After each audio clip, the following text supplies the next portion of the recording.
Good evening, my friends. Today, I want to tell you about 5 basic embroidery stitches. Embroidery is the art of decorating fabric or other materials using a needle and thread or yarn. It involves creating patterns, designs, or images by stitching onto fabric. Embroidery can also include embellishments like beads, sequins, or metallic threads. Here are 5 basic embroidery stitches along with their procedures. 1. Running stitch 2, backstitch 3, satin stitch 4, French knot 5, chain stitch. 1 dot running stitch. Procedure: thread the needle and knot the end. Insert the needle from the back of the fabric to the front. Take a small stitch forward and pull the needle through. Continue making evenly spaced stitches along the design line. Finish by securing the thread at the back with a knot.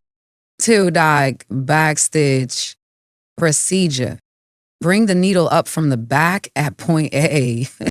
Make a small forward stitch by inserting the needle at point B.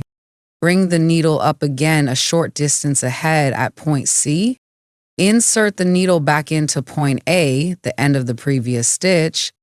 Repeat, ensuring each stitch starts where the last one ended. Free sides.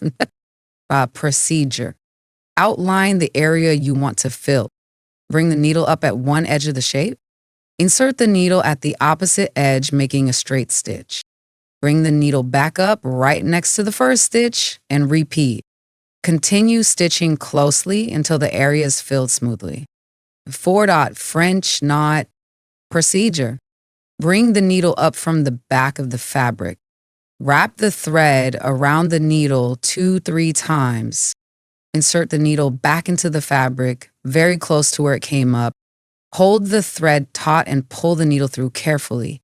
A small knot will form on the surface. 5 dot chain stitch.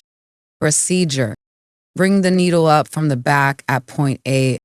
Insert it back at the same point, but before pulling through, bring the needle out a short distance ahead at point B. Loop the working thread under the needle and pull through, forming a loop. Insert the needle back into point B and repeat the process. Secure the last loop by making a small stitch over it. These stitches are fundamental in embroidery and can be used to create beautiful designs.